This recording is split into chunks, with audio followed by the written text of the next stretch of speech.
안녕하세요. 어머님의 무리한 요구로 인해 시댁과 연을 끊게 된 30대 여성입니다. 솔직히 어찌나 남사스러운 부탁이었는지 정작 아는 사람들한테는 속 시원히 말도 못했어요. 그런데 그냥 저만 알고 있자니 황당하기도 하고 어이없기도 하고 속도 상하고 그래서 에라 모르겠단 심정으로 하소연이나 할까 하고 여기를 다 찾아왔습니다. 정말 제 이야기지만 어디 막장 드라마 소재로 써도 될 것 같다니까요. 남편하고는 지인의 소개로 만났습니다. 남편이 약속 시간보다 10분 늦게 나왔는데 얼마나 열심히 뛰어왔는지 자리에 앉아서도 한참이나 헉헉거리던 게 지금도 기억에 생생해요. 그래서 제가 좀 일찍 나오시지 그러셨냐고 핀잔을 주었더니 폐지 줍는 할머니를 도와드리다가 늦었다고 하더라고요. 그땐 좀 그러면 진작에 말을 하던가 하는 생각과 동시에 민망했고 한편으로는 심성이 고운 게 마음에 들더라고요. 한편 남편은 제가 기분 상한 티를 내는 게 마음에 들더래요. 자기는 눈치가 없는 편이라 감정을 숨기는 사람은 상대하기가 어렵다면서 말이죠. 아무튼 그렇게 저희는 얼마 안가 바로 연애를 시작했고 3년 후엔 시까지 올렸습니다. 사실 결혼하잔 이야기는 사귄 지 2년 차가 되던 해부터 계속해서 나왔는데 아버님이 재혼을 하시면서 저희 결혼이 좀 뒤로 밀렸어요. 그리고 말이 나왔기도 하고 어쨌든 새어머님과 제가 갈등을 겪게 된 사연을 이야기하려면 아버님의 재혼에 대해서도 말하지 않을 수가 없네요. 남편에게는 두 분의 어머님이 계신데 한 분은 얼마 전 돌아가신 어머님이시고 새어머님은 아버님과 재혼하신 지 얼마 안 되신 분이세요. 그리고 일단 낳아주신 어머님에 대하여 조금만 이야기를 하자면 낳아주신 어머님께선 남편이 대학교를 졸업할 때 불의의 사고로 돌아가셨습니다. 퇴근하는 아들, 그러니까 저희 남편이 오징어 볶음을 좋아하니까 그걸 해주시려고 낮에 시장에 다녀오시다가 졸음운전을 하던 덤프트럭에 치이셨대요. 그리고 사고가 워낙 심각했던지라 치료 한번 제대로 받아보지도 못하시고 그대로 세상을 떠나셨다고요. 반면에 새어머님은 아버님과 취미생활을 하다 만나셨다 들었습니다. 저희 아버님은 젊은 시절부터 춤을 그렇게 좋아하셨는데 하루는 아버님이 다니시던 댄스학원에 지금의 새어머님이 회원으로 오셨다대요. 아버님이 말씀하시길 사람한테서 그렇게 빛이 나는 건 처음 봤다 하시는데 저는 뵌 적은 없었지만 그래도 괜히 돌아가신 어머님이 생각나기도 하고 왠지 마음이 씁쓸하더라니까요. 아무튼 아버님은 새어머님께 첫눈에 반하셨답니다. 그래서 정말 열심히 쫓아다니셨고 결국 어머님의 마음을 얻는 데 성공하셨다나요. 그러다 아버님이 남편에게 당신의 교제 사실을 밝힌 건 솔직히 말하자면 어쩔 수 없는 계기가 있었기 때문이었어요. 남편이 아버님 통장 정리를 하다가 3천만 원이란 큰돈이 비는 걸 알게 되었고 그 돈이 어디로 갔는지 혹시 무슨 사기라도 당한 건지 아버님께 말씀 좀 해보라며 어르고 달래다가 그 돈이 지금의 새어머님한테 흘러간 걸 알게 되었고 당시에 놀랐던 남편은 아버님이 꽃뱀에게 당한 줄 알고 경찰에 신고해야겠다며 난리를 쳤던 모양이에요. 그러자 아버님이 꽃뱀이 아니고 여자친구라고 말씀하셨다는데 아무튼 그래서 남편이 정말 충격이 이만저만이 아니었답니다. 그렇게 빨리 어머님을 잊으실 거라곤 상상도 못했다면서 게다가 그 짠돌이 아버님이 여자한테 3천만 원씩 퍼줬다는 사실이 믿기지가 않았다나요. 그리고 저도 얼마 지나지 않아 새어머님을 뵙게 되었는데 그건 바로 제가 아버님께 정식으로 인사를 드리러 갔던 날이었습니다. 사귄 지 2년 만에 남편에게 프로포즈를 받고 이후로 본격적으로 결혼 이야기를 주고받게 되면서 당연히 아버님도 찾아뵙게 되었죠. 참고로 예전에도 식사는 두세 번 같이 한 적이 있었지만 그땐 어디까지나 여자친구였지 한 가족이 될지 안 될지는 모르는 상황이었어요. 그러니 딱히 특별한 대화를 나눈 것도 없었네요. 한편 약속 당일 자리에 나오신 아버님은 혼자가 아니셨습니다. 꽤나 젊어 보이는 여자분이 아버님 팔에 팔짱을 꼭 끼고 있었거든요. 이미 남편에게 들어 아버님께 교제 중인 여자분이 계시다는 건 알고 있었지만 제 예상보다 훨씬 젊은 여자분을 보고 좀 당황했던 게 사실이에요. 그리고 이건 저뿐만이 아니었습니다. 남편도 무척 놀란 눈치였거든요. 하지만 아버님만큼은 뭐가 그리 좋으신지 혼자서 싱글벙글. 아무튼 그렇게 네 사람이 마주 앉았고 이런저런 대화가 오가기 시작했습니다. 그런데 문제는 호칭이었어요. 아직 두 분이 결혼을 하신 게 아니니 어머님이란 호칭은 가당치도 않았고 그렇다고 여사님이라고 부르자니 너무 젊고 그렇다고 언니라고 할 수도 없고 그리고 제가 이런 고민을 할 정도였으면 저희 남편은 어땠겠어요. 남편을 힐끗 쳐다봤는데 아니나 다를까 남편도 난처한 기색이 역력했습니다. 그래서 저희는 가능한 그분을 부르지 않고 조심스레 대화를 이어갔는데 그게 아무래도 아버님 눈에 무척이나 거슬렸던 모양이에요.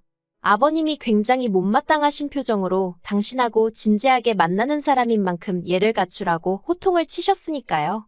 그런데 문득 그런 아버님을 보고 있자니 저도 짜증이 확 나는 거예요. 뭐랄까. 어쨌든 이 모임의 목적은 저를 소개하고 저희 둘의 결혼에 대해서 이야기를 나누는 것이었는데 아버님이 여자분과 같이 나오시면서 저나 저희 결혼에 대해서는 제대로 한마디 얘기도 못하고 그냥 상황 자체가 황당하더라고요. 하지만 그게 다가 아니었습니다. 그날 분위기가 어쨌건 간에 아버님이 결혼하지 말라 소리는 안 하셨기에 저희는 결혼을 허락받았다고 생각했고 그래서 천천히 하나씩 결혼 준비를 해나가기 시작했는데 며칠 후 난데없이 아버님께서 저희들을 집으로 오라셨습니다. 결혼에 대해서 할 이야기가 있다 하시면서 말이죠. 갑자기 내가 어디가 마음에 안 들기라도 하셨나? 결혼하지 말라는 건가? 뜬금없이 그런 연락을 받으니 정말 별의별 생각이 다 들대요. 그리고 제 불길한 예감은 어느 정도는 들어맞았습니다. 아버님께서 결혼을 당장은 하지 말라셨으니까요. 아버님께서는 저희가 결혼하기 전 새어머님과 재혼을 먼저 하고 싶으시다 하셨습니다. 그래야 저희가 결혼할 때 혼주석에 새어머님이 앉으실 수도 있고 화촉점화도 하고 비록 남편을 낳아주시고 길러주신 어머님은 아니지만 그래도 당신과 결혼하면 남편에게는 어머니가 되는 게 맞으니 기왕이면 그런 경사스러운 날 어머니 자리에 앉으면 좋지 않겠냐는 뭐 저로서는 납득 안 되는 이야기를 하시더라고요. 그래서 제가 그냥 비워두고 하는 게 그림이 좋지 않겠냐고 한마디 했는데 아버님께서 그건 제가 정할 문제가 아니라면서 저더러 조용히 하라셨어요. 제 결혼식인데 저는 말할 권리가 없다니 어처구니가 없었죠. 아무튼 그래서 결국 아버님이 먼저 식을 올리셨습니다. 아버님은 재혼이셨지만 새어머님은 초혼이란 이유로 식도 정말 거하게 치르시대요. 솔직히 저는 아버님이 새로운 출발을 하시겠다는 게 잘못된 건 아니지만 그래도 이렇게까지 삐까뻔쩍하게 할 일인가 싶은 게 제가 꽉 막힌 건진 몰라도 왠지 남들 보기가 좀 그렇더라고요. 정작 당사자인 아버님은 신이 나서 그런 건 안중에도 없으신 눈치였지만요. 남편도 이때는 자포자기한 눈치였어요. 말린다고 말려질 분들도 아니고 그러니 좋은 게 좋은 거라고 두 분 금슬 좋은 게 어디냐? 노년에 마음 맞는 사람하고 같이 늙어가는 것도 복이지 않냐? 우리 아버님은 참으로 복 받으신 양반이다 그렇게 생각하자 했죠. 그리고 정확히 1년 뒤 저희도 마침내 식을 올렸습니다. 그런데 아버님이 저희 결혼할 때 1억을 준다 하셨는데 막상 때가 되니까 얼렁뚱땅 횡설수설하시며 딱 3천 주시더라고요. 그리고 저희도 사람인데 1억 주신다 소리를 정말 거짓말 좀 못해서 100번은 하시던 분이 3천만 주시니 처음엔 서운한 마음이 들더라고요. 아무튼 그렇게 주신 돈에 친정에서 주신 돈, 그리고 남편과 제가 각각 모은 돈까지 합하여 집 구하고 그렇게 신혼살림을 시작했습니다. 이후로 한동안은 아무런 불만 없는 날들의 연속이었어요. 다른 시집간 친구들은 시부모님이 툭하면 보자고 한다고 그래서 남편이랑 둘만의 시간이 없다부터 시작해서 친정 갈 틈이 없다 매일같이 시부모님을 만나니 같이 사는 기분이다. 정말 별의별 소리를 다 했었는데 그 모든 게 저에게는 하나도 해당되지 않았거든요.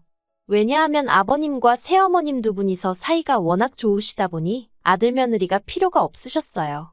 어쩌다 저희가 식사같이 하자고 먼저 연락이나 드리면 그때나 한번 볼까 말까였지. 먼저 찾아오시고 그런 것도 없으셨습니다. 그리고 여담이지만 아버님 말씀이 집에서 아무것도 안 하고 새어머님만 보고 있어도 좋다 하셨거든요. 그러자 남편이 씁쓸한 표정으로 돌아가신 어머님 생각은 이제 하나도 안 나는가 보다고. 어쩌면 저렇게 환하게 웃으실 수 있는지. 내 아버지지만 신기하기도 하고 그렇다고 그러대요. 그래서 제가 남편더러 그랬죠. 언제까지 처져 계시는 것보다야 낫지 않냐? 어떤 상황이든 좋은 쪽으로 보고 좋은 쪽으로 생각하자고요. 그런데 이걸 정말 어떻게 말을 해야 하나 싶은데 제가 결혼한 지 반년 만에 아이를 가졌거든요.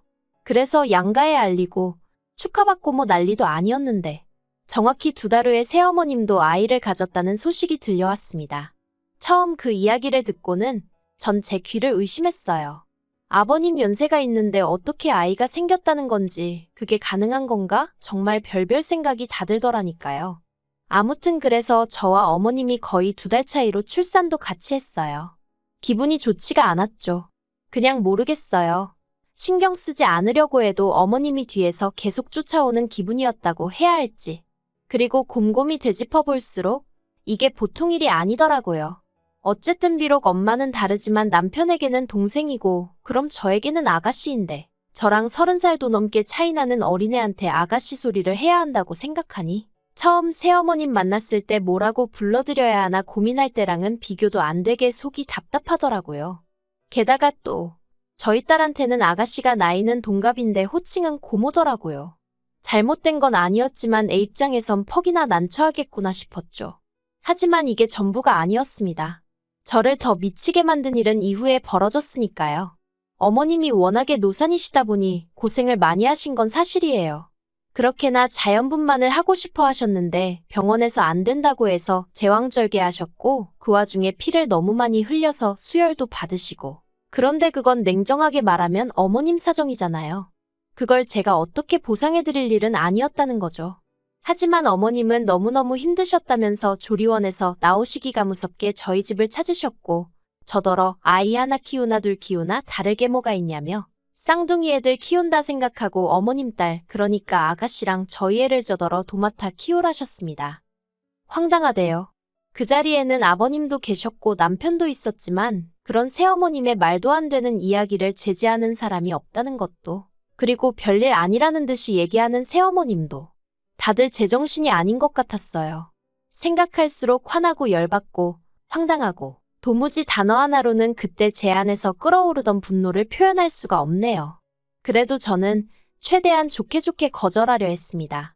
그저 저희 애 하나 키우는 것도 지금 힘들어 죽겠는데 아가씨까지 제가 어떻게 키우냐. 제 입장도 생각 좀 해달라 그렇게만 얘기했죠. 그랬더니 아버님이 며느리도 자식인데 효도해야 할 거 아니냐입니다.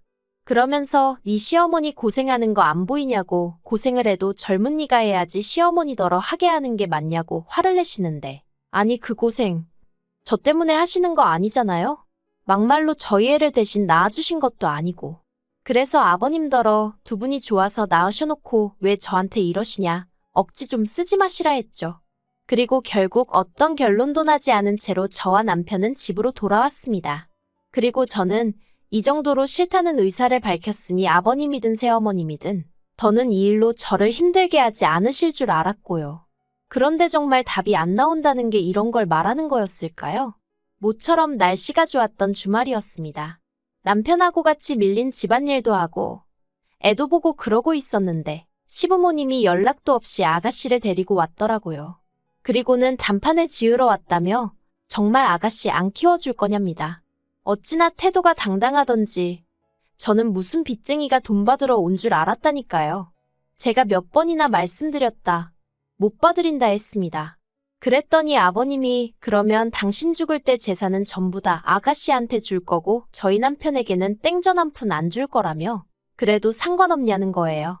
정말이지 아버님한테 이런 표현은 쓰고 싶지 않았지만 치사하고 더럽고 그런데 그때 남편이 이미 재혼하시고 결혼자금 줄여서 주실 때 어느 정도는 눈치챘다며 안 주셔도 된다고 딱 자르더라고요. 저희들 능력으로도 얼마든지 먹고 살만하다면서 이렇게 돈 몇 푼으로 자식들 굴복시키려고 하시는 거 이거 보기 안 좋다며 이런 이야기라면 앞으로 꺼내지 마시라고 정말 딱 잘라버리더라니까요. 그러자 아버님도 더는 꺼내 보일 패가 없으셨는지 그때부턴 그냥 욕만 계속하셨어요. 부모고 동생이고 안중에도 없냐면서. 그런데 제가 보기엔 오히려 아버님이야말로 여자한테 홀려서 자식이고 뭐고 안중에도 없으신 분 같았는데 말이죠. 아무튼 그렇게 아버님과 남편이 큰 소리를 내며 싸우지. 새어머님은 아버님 뒤에 숨어서 괜히 서럽내서 오나네 소리나 하고 있지. 애들은 울지. 정말 정신이 나가는 줄 알았습니다. 그리고 결국 남편이 앞으로도 이런 모습을 보여주실 거면 그냥 연락하지 말고 살자고 하더라고요. 자기가 기억하는 아버지는 이런 사람이 아니었다면서. 그리고 이후로는 정말 어떠한 연락도 오고 가질 않고 있어요. 그리고 저는 솔직히 이 상황 자체가 마음이 편하지만은 않아요. 제가 조금만 마음을 넓게 썼더라면 그래도 부자지간이 연을 끊는 일은 없지 않았을까 하는 생각도 들고. 하지만 그래도 여전히 아가씨를 키운다는 건 엄두가 나지 않네요. 그리고 누가 그러더라고요. 일단 제가 키우기 시작하면 결국 저희 딸이 어떤 식으로든 치이게 될 거고 나중엔 막말로 아가씨 몸종되는 거라고. 그리고 그 이야기를 들으니 아닌 게 아니라 소름이 쫙 끼쳤어요. 어머님 아버님 등살에 모르긴 몰라도 당장 저부터도 저희 딸한테 이해하라 참아라 양보해라 하면서 아가씨부터 챙기게 되진 않았을까 싶거든요.